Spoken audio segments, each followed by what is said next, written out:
Vaksin itu yang tadi apa? Isinya virus dilemahkan. Lemahkan atau bagian dari virus atau virus yang sudah dimatikan. Oh, jadi sebenarnya simple ya cara kerjanya. Jadi Iya. Jadi dengan dimasukin si virus atau si bakteri tersebut ke dalam tubuh, badan kita tuh diajarin. Oh, tapi jadi kayak badan kita nggak sakit. Iya. Karena entah dia udah nggak berdaya si virusnya, atau dia udah lemah.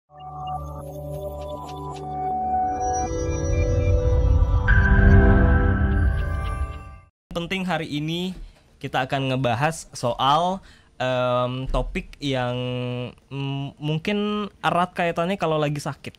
Kalau lagi sakit kan pasti minum obat, ya kan. Tapi ada kalanya kalau penyakitnya berat, Dok. Wah, kan kadang obat aja nggak mempan, butuh yang namanya vaksin. Kalau ngomongin vaksin tuh pasti langsung keingetan sama COVID deh, nggak tahu kenapa. Traumanya belum berlalu ya. Iya, kalau vaksin aduh pasti ke COVID lagi. Tapi vaksin kan sebenarnya ada banyak ya, Dok ya. Gak cuman penyakit COVID aja, tapi juga penyakit-penyakit yang lain. Maka dari itu kita akan adu nih. Kita akan adu versusin kira-kira lebih baik mana, obat atau vaksin.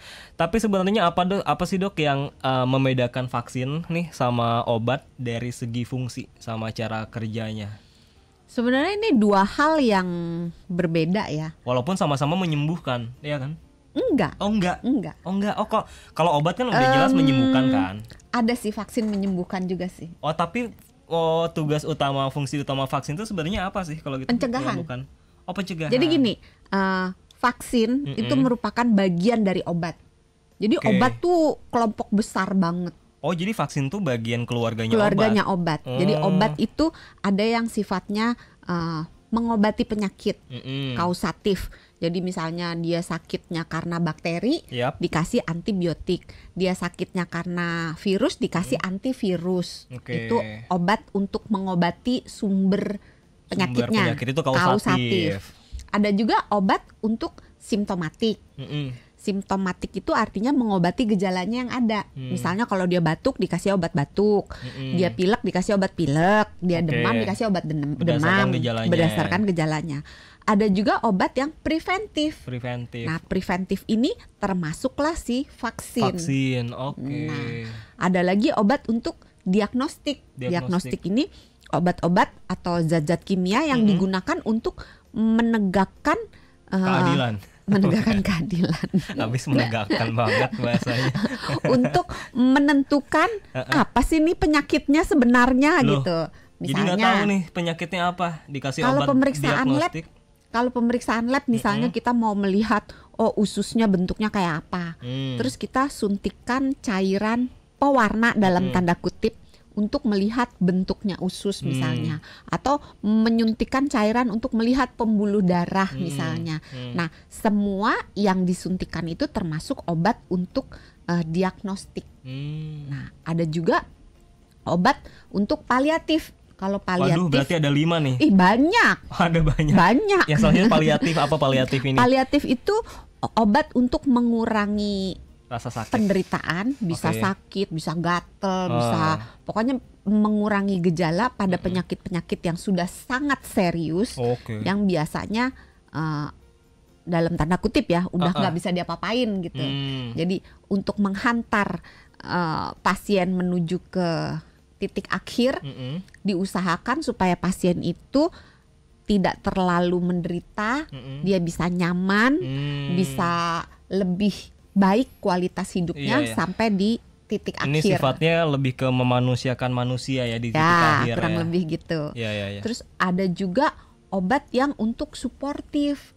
Suportif itu misalnya membantu supaya dia itu menjadi lebih mudah makan misalnya. Ada juga obat yang misalnya kenapa lah gitu? Jangan salah fokus, Dok, fokus saja. Substitutif.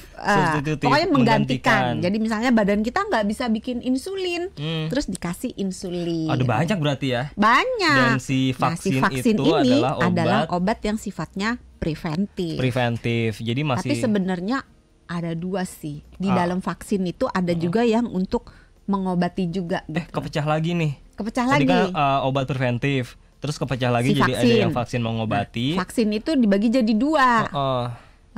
vaksin yang sifatnya memicu kekebalan tubuh kita, sama vaksin yang sudah dalam tanda kutip udah jadi gitu. Jadi tentaranya tinggal dipakai doang. Itu biasanya kita sebutnya dengan imunoglobulin.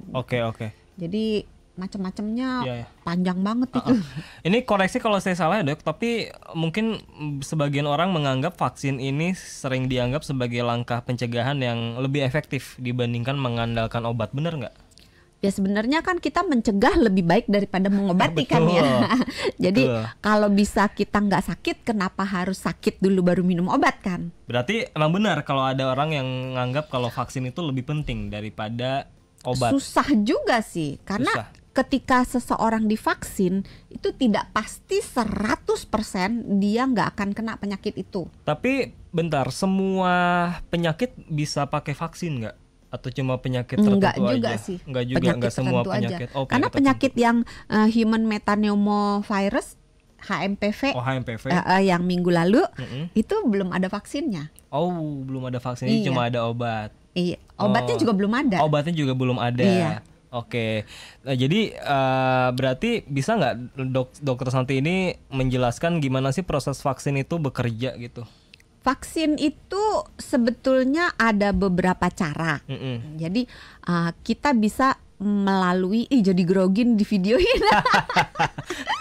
Ada beberapa cara ya. Jadi misalnya kita disuntikkan atau diberikan sesuatu yang dihirup melalui hidung, atau diteteskan cairan ke mulut, atau dikasih semacam tablet atau kaplet gitu. Jadi ini kan lebih ke cara kerja ya. Yang saya penasaran tuh kenapa vaksin ini bisa bekerja sampai bisa mencegah orang kena penyakit.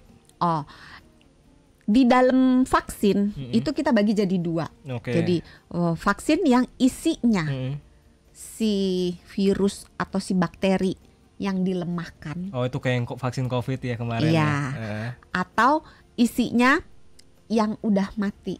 Isinya sudah tetap jadi si virus atau mati. Si bakteri yang sudah dimatikan. Berarti yang atau bagian-bagian dari si virusnya. Misalnya kalau ayam cuman cekernya doang gitu yang dimasukin gitu. Jadi badannya ntar ngenalin kalau misalnya lain kali nih kalau ketemu yang kakinya kayak gini, ya udah ayam tuh takutnya sama apa sih musang ya. Jadi badan kita dilatih sama pisau ayam takutnya. Takut digoreng ya kan. Sama itu Om Jenggot itu loh. Om Jenggot. Apa Om Jenggot? Ya jangan sebut merek. Takut dijadiin ayam goreng. Takut jadi ayam goreng. Jadi ada dua ya. Vaksin itu yang tadi isinya virus dilemahkan atau bagian dari virus atau virus yang sudah dimatikan. Jadi sebenarnya simple ya cara kerjanya. Jadi jadi dengan dimasukin si virus atau si bakteri tersebut ke dalam tubuh, badan kita tuh diajarin. Tapi jadi badan kita nggak sakit. Iya. Karena entah dia udah nggak berdaya si virusnya, atau dia udah lemah. Jadi mungkin dikasih gadget dulu tuh virusnya biar begadang, nggak dikasih makan gitu. Jadi dia lemah. Jadi badan kita itu mampu belajar membuat tentara khusus untuk menangani penyakit tersebut, tergantung yang dimasukin apa. Kalau vaksin polio ya badan kita belajar untuk membuat tentara untuk melawan virus polio gitu. Kalau misalnya COVID ya kita belajar untuk melawan virus COVID. Nah, si tentara-tentaranya ini akan dengan segera menang melawan si vaksinnya, karena kan kondisinya memang sengaja dibuat si vaksin itu dalam keadaan udah setengah-setengah. Ya kita pasti menang lah ibarat kata gitu. Ada kemungkinan nggak Dok kalau orang dimasukin vaksin nih malah yang ada tambah parah, malah menambah virus? Kan memang dikasih virus. Ya maksudnya tubuh nggak bisa ngenalin nih, akhirnya jadi makin parah. Ada nggak kasusnya kayak gitu? Jarang sih, karena vaksinnya itu kan dipastikan udah lemah banget atau sudah mati atau cuma bagian-bagiannya aja. Jadi mungkin cuman kulitnya doang atau mungkin kepalanya doang gitu. Jadi nggak utuh, sehingga badan kita tuh mempunyai kemampuan yang cukup, lebih dari cukup untuk melawan si virus atau bakteri yang dimasukkan tanpa kitanya sendiri jadi sakit gitu. Ada nggak sih Dok contoh penyakit yang lebih efektif dicegah pakai vaksin dibandingkan diobati sama obat?